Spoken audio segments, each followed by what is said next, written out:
오늘 본문 말씀에는 너무도 절박하고 간절한 한 여인이 소개되고 있습니다. 우리가 너무나 잘 알고 있는 말씀인데요. 이 여인은 12해를 12년이나 혈루병을 앓고 있던 그런 여인입니다. 혈루병은 유출병이라고도 하는데요. 이것은 이제 자궁벽에 종기가 생겨서 계속해서 피가 나는 병입니다. 이 병을 전문 의학 용어로는 기질적 자궁출혈이라 이렇게 하는데요.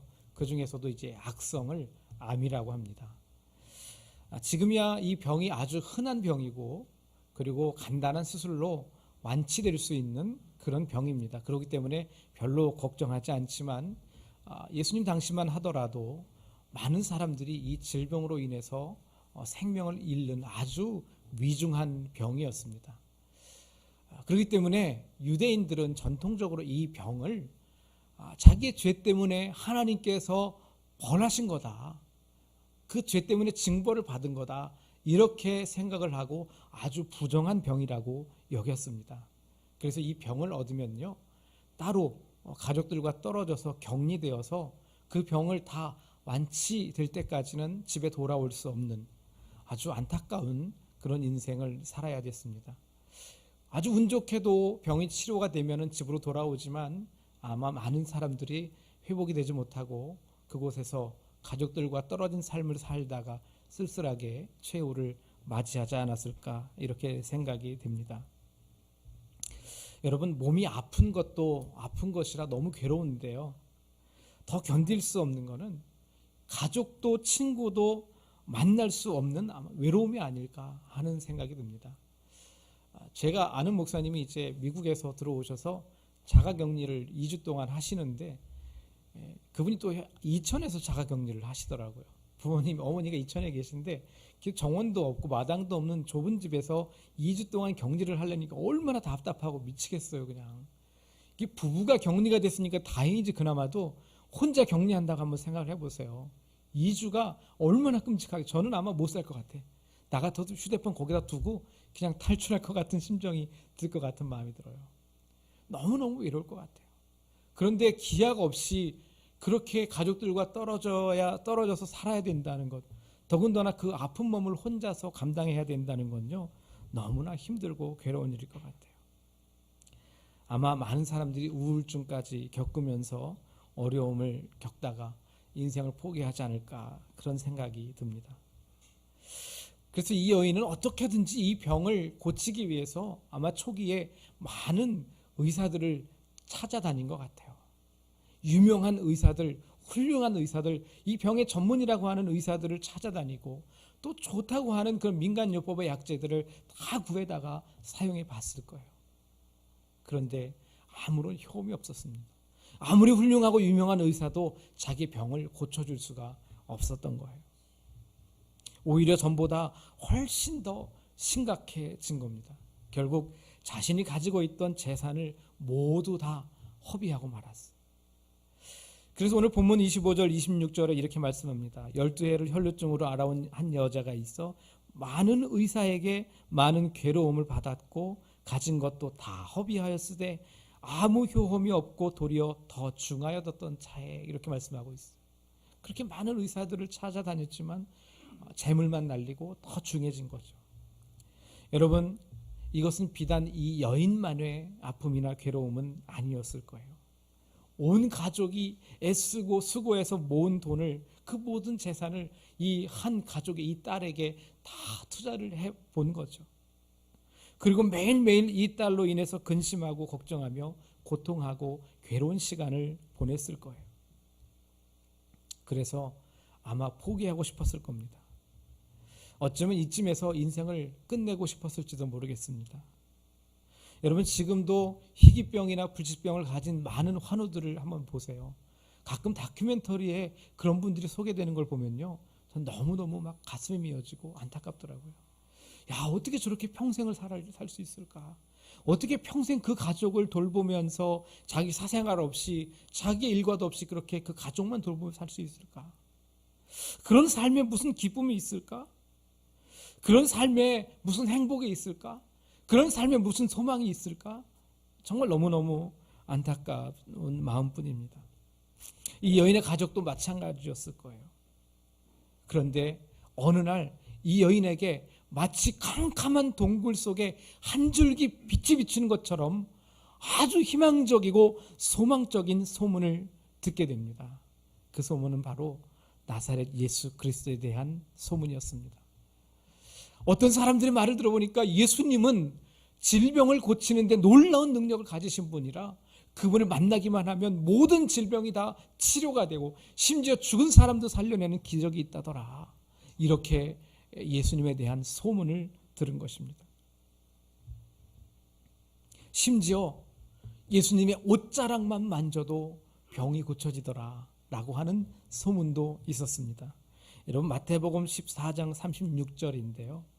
다만 예수의 옷자락에라도 손을 대게 하시기를 간구하니 손을 대는 자는 다 나음을 얻으니라, 이렇게 말씀하고 있어요. 여러분, 이 소식은 이 여인에게 살 수 있는 소망을 품게 했습니다. 용기를 주었습니다. 희망이 생긴 겁니다. 여러분, 캄캄한 어둠 속에 있던 이 여인이 한 줄기 빛을 발견한 거예요. 바로 이것이 복음이라는 거예요. 할렐루야. 아무것도 하지 않았지만 우리를 죄에서 구원하시고 영원한 생명을 주신 메시아가 계시다라고 하는 그 자체가 복음이라는 거예요. 여러분, 절망은요, 예수님이 계시지 않다는 게 절망이에요. 내가 정말 너무너무 절망적이고 아무런 소망도 없이 이렇게 쓸쓸하고 외롭게 살다가 죽을 수밖에 없는 암담한 인생이라고 하는 건 절망이죠. 그건 절망이에요. 소망이 없는 거예요. 그러나 그런 절망 속에서 자기를 구원해주고 생명의 빛으로 인도해내실 예수 그리스도 메시아가 계시다는 사실 그 자체가 복음이라는 사실입니다. 할렐루야. 그래서 이 여인은 그분을 만나기 위한 간절한 마음을 갖게 됩니다. 예수님을 만나고 싶은 너무너무나 큰 소원이 생겼습니다. 여러분, 이 세상의 늪에서 절망하며 고통하며 신음하고 있을 때, 그 누구도 와줄 수 없고 그 어떤 곳에서 희망을 찾을 수 없을 때, 바로 그때 이 여인처럼 예수님은 우리에게 한 줄기 희망의 빛이 되어주시는 줄 믿습니다. 이 여인은 아직도 투병하며 고독과 싸우고 있지만 이전과는 완전히 마음의 상태가 달라졌어요. 절망하고 낙심하고 포기하고 죽을 날만 기다리고 있던 그 사람이 아닙니다. 이제는 희망이 생겼습니다. 소망을 품게 되었습니다. 기대하는 마음이 생겼습니다. 용기가 생겼습니다. 그래서 예수님이 계신 곳을 수소문해서 찾아갔습니다. 그런데 문제가 있었어요. 놀라운 능력을 행하시는 이 예수님의 능력을 보기 위해서 많은 사람들이 구름대처럼 예수님 주변에 몰려들었어요. 24절에 보니까 이에 그와 함께 가실새 큰 무리가 따라가며 애워싸 밀더라. 큰 무리가 예수님 주위를 애워싸서 모여 있는 거예요. 그런데 이 여인은요, 부정하기 때문에 그 누구와도 접촉을 하면 안 돼요. 그런데 예수님이 그 많은 사람들에게 둘러싸여 있으니 자기가 어떻게 그 사람들을 비집고 예수님께로 갈 수 있겠어요? 만약에 이 여인이 예수님께 간다고 누군가를 만지고 누군가와 접촉을 하게 되면요, 그리고 그 사람이 이 여인이 부정한 여인이라는 것을 알게 된다면 이 여인은 그 사람들에게 어떤 해를 당하여도 이 여인은 할 말이 없어요. 그러니까 이 여인이 예수님을 만나기 위해서는요, 목숨을 걸어야만 하는 거예요.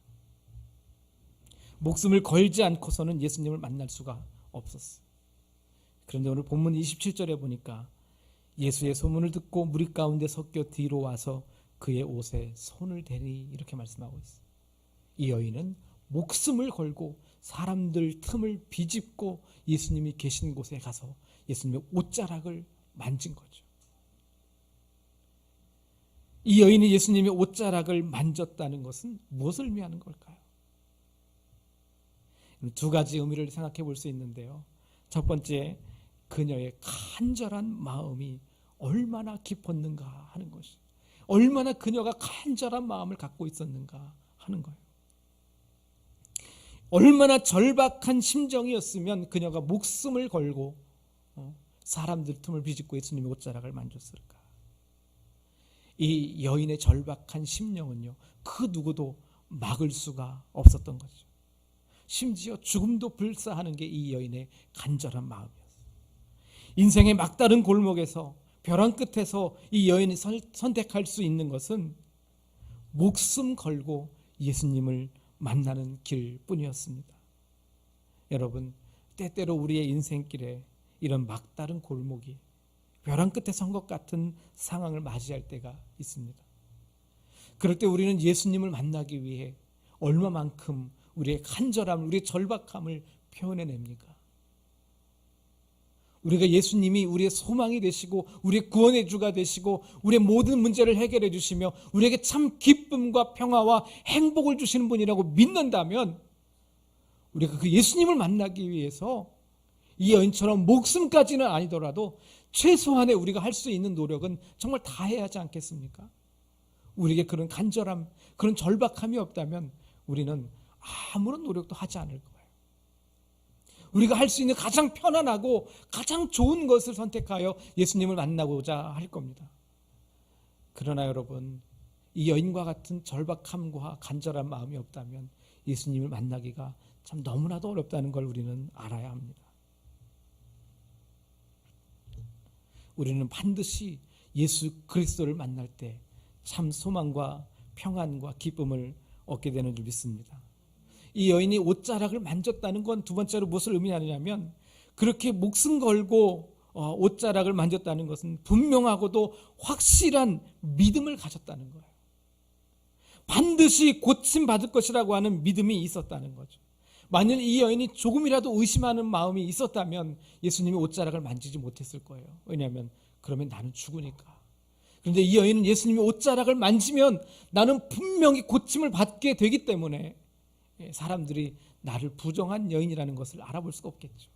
그러니 이 여인은 분명한 믿음으로 예수님의 옷자락을 잡은 것입니다.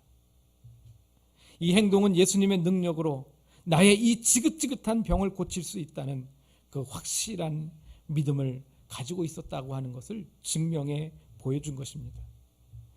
28절에 이는 내가 그의 옷에만 손을 대어도 구원을 받으리라 생각함이로라, 이렇게 말씀하고 있는데요. 이 여인이 보면 그의 옷에만 손을 대어도 구원을 받으리라 이렇게 말씀하고 있어요. 받으리라. 구원을 얻을까 했습니까? 아니면 구원을 얻을 수도 있음이라 이랬습니까? 아닙니다. 구원을 받으리라 이렇게 이야기했습니다. 이 말을 너무도 확고한 믿음의 언어를 사용한 거죠. 확실하게 그렇게 될 것이다. 그래서 영어 성경 NIV 성경에 보면요, I will be healed라고 하는 단어를 사용했어요. 나는 치유될 것이다. 또 킹제임스 버전에서 보면 I shall be whole이라는 단어를 사용했어요. 나는 온전하여지리라. 29절에 보니까 이에 그의 혈루 근원이 곧 마름에 병이 나온 줄을 몸에 깨달으니라. 그녀의 간절하고 절박한 마음에서 우러나온 분명하고도 확실한 믿음이 결국 예수님의 옷자락을 만짐으로 인해서 고침을 받게 되었습니다. 할렐루야. 기적이 일어난 것입니다. 믿을 수 없는 일을 직접 경험하게 된 것입니다. 그런데 이 여인에게는요, 이 사건이 그닥 놀랄만한 사건이 아니었어요. 왜냐하면 이 여인은 예수님의 옷자락을 만지는 순간 자신은 고침을 받을 것이라는 것을 알고 있었기 때문입니다. 그것을 믿고 있었기 때문에 자신이 그렇게 고침받은 것에 대해서는 별로 그닥 놀랄만한 일이 아니었다는 것. 여러분, 이것이 바로 믿음이 아닐까요? 바로 이게 믿음이 아닐까요? 히브리서 11장 1절에 이렇게 말씀하죠. 다 같이 읽어볼까요? 아시는 말씀이니까 다 같이 외워봅시다. 시작. 믿음은 바라는 것들의 실상이요 보이지 않는 것들의 증거니. 이 말은 참 조금 어려워요. 바라는 것들의 실상이다. 근데 이 번역을요, 새 번역으로 보면 이렇게 되어 있어요. 한번 볼까요? 다 같이 한번 시작. 믿음은 바라는 것들의 확신이요 보이지 않는 것들의 증거입니다. 어때요? 조금 더 이해가 잘 되시죠? 믿음은 보이지 바라는 것들의 확신이라는 거예요. 여러분, 믿음은 곧 확신이 되는 거고 실상이 되는데, 그것이 우리 눈앞에 실상으로 되어 실물이 되어 나타나는데, 이 말은요, 의심할 바 없이 확고한 객관적인 실체가 된다, 그런 의미예요. 믿음이 곧 이렇게 우리 눈앞에 나타나는 확실하고 객관적인 실체가 되는 것, 이게 믿음이라는 거예요. 예를 들어 볼게요. 여러분, 우리가 차를 타기 위해서 차 키를 들고 시동을 걸러 가잖아요. 가끔씩 제가 이제 문을 열려면 이제 차 키 손잡이를 딱 잡고 버튼을 딱 누르면 문이 열려야 돼. 당연히 열려야 되는데 문이 안 열려. 왜일까요? 키가 없는 거지. 저희 집이 아파트 16층인데 키껏 지하 2층에 주차장까지 내려가서 탁 눌렀는데 안 열려. 그럼 아플싸 키를 안 들고 나온 거예요. 다시 뛰어 올라가서 막 키를 들고 다시 내려왔어요. 자, 이제 키를 주머니에 손 넣고 문을 탁 열었어요. 문 열렸으니까 이제 키가 있는 거 확실하잖아. 이제 시동 버튼을 딱 누르기만 하면 시동이 걸리잖아요. 그렇죠? 그런데 제가 이걸 누르려고 하면서 이걸 누르면 또 시동이 걸릴까 안 걸릴까 이렇게 의심하는 사람이 있을까요? 어떠세요? 글쎄, 호준 형님 차는 좀 오래돼서 혹시라도 이렇게 돌리면 안 걸릴 수도 있지 않을까? 확실해요? 그래요. 안 망가졌으면 걸려야지. 우리 차는 대부분 그렇지 않습니까? 누가 의심하면서 이걸 누르겠냐고요. 당연히 시동이 걸릴 거라고 확신하고 누르는 거지. 여러분, 믿음이 바로 그런 거예요. 믿음이라고 하는 것은 우리가 주님 앞에 모든 것을 내려놓으면서 주님 앞에 맡기는 순간에 하나님께서 틀림없이 도와주실 것이라고 하는 믿음을 갖고 내려놓는 거예요. 할렐루야. 하나님이 일하실 거라고 하는 것을 가지고 주님 앞에 기도하는 것이 믿음인 거예요. 그런데 우리가 주님 앞에 기도하면서 하나님이 이 기도를 들어주실까? 하나님이 내 이 기도를 듣지 않으시는 건 아닐까? 내 이 기도가 하나님 앞에 들려질까? 내 이 기도를 하나님이 듣지 않으시는 건 아닐까? 이런 여러 가지 의심을 하면서 드리는 것은 믿음의 기도가 아니라는 거예요. 우리가 오늘 이렇게 주님 앞에 나와서 예배하고 있는 것은 우리가 믿음이 있기 때문인 줄 믿습니다. 하나님께서 이 자리에 함께 하시고 우리에게 성령으로 인도하시며 우리에게 은혜 베푸실 것을 믿기 때문에 우리가 이 자리에 나와 있는 것 아니겠습니까? 하나님이 이 자리에 함께 하신다는 믿음이 없다면 우리가 오늘 이 자리에 왜 나와 앉아 있겠습니까? 왜 우리가 이 시간을 내어서 하나님 앞에 찬양하고 기도를 하겠습니까? 하나님이 우리와 함께 하시는 것을 믿기 때문입니다. 그것이 바로 믿음입니다. 하나님은 전능하십니다. 할렐루야. 하나님은 불가능이 없으십니다. 위대하신 하나님이십니다. 광대하신 하나님이십니다. 그 위대하신 하나님, 전능하신 하나님, 광대하신 하나님께서 우리와 함께 하시며 우리의 믿음을 보시고 우리의 믿음을 따라 역사하시는 줄 믿습니다. 제가 오늘 여러분에게 문자를 드렸습니다. 여러분, 우리의 믿음의 발걸음을 내디딜 때 하나님께서 역사하실 것이라고요. 여러분, 우리가 주일날 예배 드려야 하는데 라고 하는 것은 믿음이 아니에요. 언제 믿음이 나냐면 예배를 드리기 위해서 발걸음을 내디딜 때, 한 발짝 교회를 가기 위해서 내 발걸음을 내디딜 때 하나님께서 일하시는 것입니다.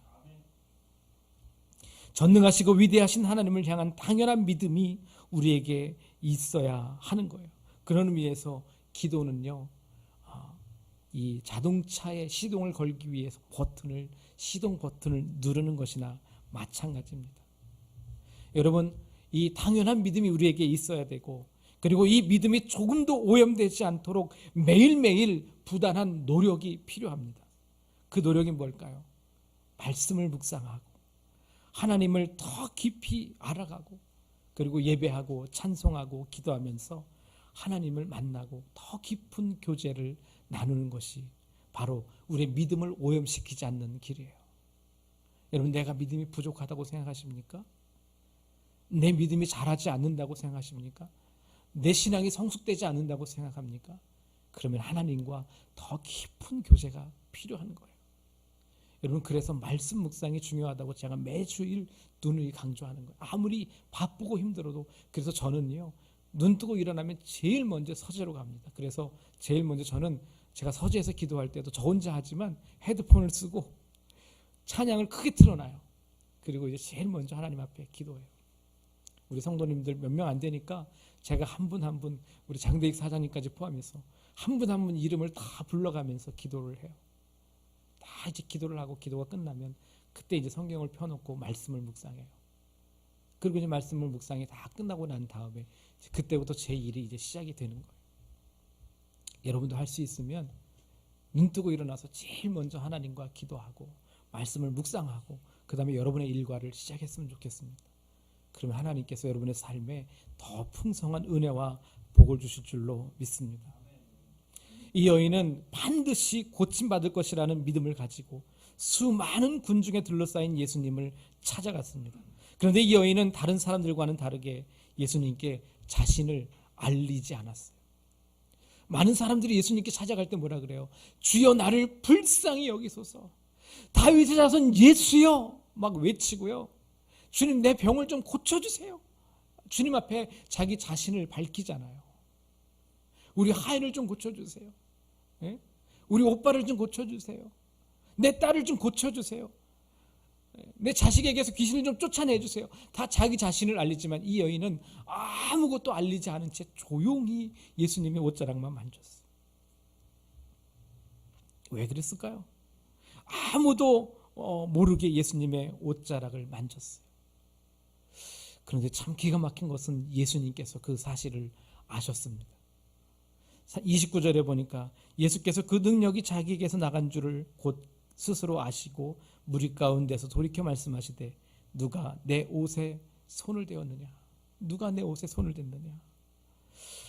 예수님이 물어보십니다. 누가 내 옷에 손을 댔느냐고. 예수님은 자신의 옷자락에 손을 댄 사람이 누구인지를 모르셨을까요? 다 아셨죠. 예수님은 자기의 옷에서 능력이 나간 것만 아신 것이 아니라 누군가 옷자락에 손을 댄 것도 아셨고 그 사람이 여인이라는 것도 아셨고 그 사람이 이름도 알았어요. 그 사람의 가족들도 다 알았어요. 그 사람이 얼마나 아파했고 얼마나 고통스럽게 생활했는지 어떠한 형편 가운데 살아왔는지 예수님은 이미 다 알고 계셨습니다. 그리고 그 여인이 어떤 마음으로 이곳에 왔고 왜 자신의 옷자락을 만졌는지도 다 알고 계셨어요. 32절에 보니까 예수께서 이 일 행한 여자를 보려고 둘러보시니 예수님은 아셨기 때문에요. 그 여인이 어떤 여인인가 벌써 딱 알아챈 거죠. 눈으로 딱 보시고 아셨죠. 예수님이 이 여인을 빤히 보시면서 예수님께서 무언의 압력을 행사하신 거예요. 무언의 말씀을 하신 거예요. 아무 말씀도 하지 않으셨지만 그 여인을 보면서 야 너잖아. 빨리 네가 만졌다고 말해. 네가 왜 만졌는지 빨리 이야기를 해. 예수님은 그렇게 그 여인에게 알게 하신 거예요. 예수님은 그 여인을 통해서 자기가 어떤 일을 경험했는지를 고백하라고 예수님이 지금 무언으로 그 여인과 시선을 마주치면서 말씀을 하신 거예요. 너에게 일어난 일들을 지금 이 자리에서 간증해봐. 나는 죄인입니다. 나는 부정한 사람입니다. 나는 절망하며 고통 가운데 있던 사람입니다. 그래서 너무나 절박한 심정으로 예수님을 찾아왔고 간절한 마음으로 예수님의 옷자락을 만졌습니다. 그랬더니 글쎄 제 병이 금방 씻은 듯이 완벽하게 치료가 되었습니다. 이 여인이 예수님의 옷자락을 만지는 순간 치료가 되었잖아요. 여러분 예수님은 왜 이 여인의 고백을 원하셨을까요? 자신이 죄인이고 연약하다는 것을 인정하는 것이 바로 예수님께 나아가는 출발이기 때문입니다. 우리 예수님께 나아갈 때 그런 고백이 필요해요. 예수님, 나는 죄인입니다. 우리 따라해 볼까요? 예수님, 나는 죄인입니다. 그것이 예수님을 만나는 출발이에요. 내가 죄인임을 인정할 때 예수님이 나를 만나주시고 나를 구원해 주시는 거예요. 이것이 바로 심령이 가난한 자이죠. 33절에서 여자가 자기에게 이루어진 일을 알고 두려워 떨며 와서 그 앞에 엎드려 모든 사실을 여쭈니 그렇게 말하고 있어요. 누가 내 옷에 손을 대었느냐 하는 예수님의 질문에 여인은 두렵고 떨리는 마음으로 그 발 앞에 엎드려 자신에게 일어난 모든 일들을 자세하게 이야기했습니다. 이 이야기를 예수님만 들었을까요? 아니죠. 그 옆에 모여있던 수많은 사람들이 다 그 여인의 이야기를 들으면서 깜짝 놀랐을 거예요. 많은 제자들이 뭐라 그랬겠어요? 예수님이 누가 내 옷에 손을 대느냐 말씀하셨을 때 제자들은 어떻게 생각했을까요? 아, 예수님도 참 이상해. 아니 이렇게 많은 사람들이 모여있는데 이렇게 밀치고 저렇게 밀치고 옷에 손을 대고 당연한 거지. 그래 그걸 어떻게 알아? 제자들은 이렇게 생각했을 거예요. 하지만 예수님은 그렇지 않았어요. 예수님은 능력이 나간 것을 아시고 이 여인을 통해서 이 많은 사람들에게 자기 자신에게 엄청난 변화가 있었다는 사실을 이 사람들에게 이야기하게 하신 거예요. 그래서 그 사람들이 이 여인에게 나타난 놀라운 변화에 대해서 충격적인 이야기를 듣게 됐겠죠. 그리고 예수님을 믿을 수밖에 없었을 거예요. 예수님이 어떤 분인지, 예수님이 어떤 능력을 가지셨는지, 예수님이 옷자락만 만져도 이런 놀라운 병이 고쳐진다는 이 사실을 이 많은 사람들이 알고 이 여인의 고백을 예수를 전하는 통로로 삼으셨던 것입니다. 여러분, 지금도 마찬가지예요. 우리가 예수님을 만난 사건을 말하게 하시고 간증하게 하셔서 더 많은 사람들로 하여금 예수님을 믿게 하십니다. 그런데 문제는 뭐예요? 우리가 간증하지 못하는 게 문제예요. 간증하지 않는 게 문제예요. 왜 간증하지 못하고 간증하지 않을까요? 간증거리가 없으니까, 혹은 많은 사람들 앞에서 예수님을 이야기할 용기가 없기 때문에. 여러분, 우리에게 이런 용기가 필요하고 이런 간증이 필요합니다. 할렐루야. 그런데 간증은요, 여러분 모두가 다 갖고 있을 것 같아요. 이미 여러분들이 구원을 받아서 예수님 만난 그 첫사랑이 있는데, 얼마나 기쁘고 얼마나 감격스러웠던 그 첫 사건이 있는데 우리에게 간증이 왜 없겠어요? 그런데 그 간증을 많은 사람들에게 이야기할 용기가 없었던 건 아닌지 한번 생각해 봤으면 좋겠습니다. 이 여인의 고백을 듣고 나서 예수님께서 이렇게 말씀하시죠. 34절에 예수께서 가라사대 따라 네 믿음이 너를 구원하였으니 평안히 가라. 내 병에서 놓여 건강할지어다. 병을 고침받은 것은 물론이고 더불어 구원까지 받았다고 합니다. 분명하고도 확실한 그 믿음이 병 고침은 물론이고 영원한 생명을 얻게 하셨다는 거예요. 여러분, 우리가 이 사건을 대하면서 놓치지 말아야 될 아주 중요한 그런 교훈이 있어요. 뭐냐면, 지금 이 현장에는요, 이 여인 말고도 많은 사람들이 있다 그랬어요. 그런데 오직 이 여인만이 예수님의 능력을 경험했다는 사실에 우리는 초점을 맞춰야 돼요. 그 많은 사람들 가운데, 그 수많은 무리들 가운데 예수님의 능력을 경험한 사람이, 병고침을 받은 사람이 오직 이 여인뿐이라는 사실이에요. 여러분, 그 많은 사람들 중에 예수님의 능력을, 예수님의 그 위대하심을, 전능하심을 필요로 한 사람이 이 여인뿐이었을까요? 그렇지 않습니다. 많은 사람들이 예수님의 능력을, 예수님의 구원하심을, 예수님의 은혜를, 예수님의 사랑이 필요했어요. 그런데 그 사람들은 예수님을 경험하지 못하고 오직 이 여인만이 예수님의 능력을 경험했어요. 여러분, 이것은 너무나도 중요합니다. 예수님의 능력에 대해 많은 이야기를 듣고 수많은 사람들이 애워싸고, 그 많은 예수님의 능력을 직접 보았던 사람들조차도 예수님의 능력을 경험하지 못했는데, 예수님의 능력을 소문으로만 듣고 찾아왔던 이 여인만 예수님의 능력을 경험했어요. 여러분, 어떻게 이 여인만 이 예수님의 능력을 경험할 수 있었을까요? 왜 그 사람들은 예수님의 능력을 경험하지 못했을까요? 그 이유는 이 여인만이 예수님 만나기를 간절히 사모했기 때문입니다. 이 여인만이 예수님이 그 놀라운 능력의 하나님이라는 사실을 믿었기 때문입니다. 다른 사람들은요, 그저 신기하게 바라보기만 할 뿐 아무도 예수님을 마음 깊이 경험하기를 소원하지 않았어요. 절박한 심정으로 간절히 주님을 찾지도 않았습니다. 오늘날 수없이 많은 예배자들이 예배를 드리고 있어요. 이 시간에도 얼마나 많은 사람들이 교회에 구름대처럼 모여서 예배를 하고 있겠습니까? 얼마나 많은 사람들이 온라인을 통해서 예배하고 있겠습니까? 그러나 그 모두가 예수님을 마음 깊이 경험하는 것이 아니에요. 여러분 가운데 절박한 심정으로 간절히 예수님을 만나기를 사모하는 사람만 예수님은 만나주시고 은혜와 능력을 베풀어 주실 것입니다. 사랑하는 성도 여러분, 예수님을 깊이 경험하기 원하십니까? 이 여인처럼 간절한 마음으로 절박한 심정으로 예수님 만나기를 사모하고 예수님이 만나주실 것이라는 확실한 믿음을 가진다면 그것은 곧 실상이 되어 예수님이 여러분의 영혼에 찾아오셔서 만나게 되실 것입니다. 예레미야 29장 13절, 제가 늘 말씀하는 말씀인데, 너희가 전심으로 나를 찾고 찾으면 나를 만나리라. 신명기 4장 29절에도 그러나 내가 거기서 내 하나님 여호와를 구하게 되리니 만일 마음을 다하고 성품을 다하여 그를 구하면 만나리라 이렇게 말씀했습니다. 잠언에서는 또 나를 사랑하는 자가 나의 사랑을 입으며 나를 간절히 찾는 자가 나를 만날 것이라고 말씀하고 있습니다.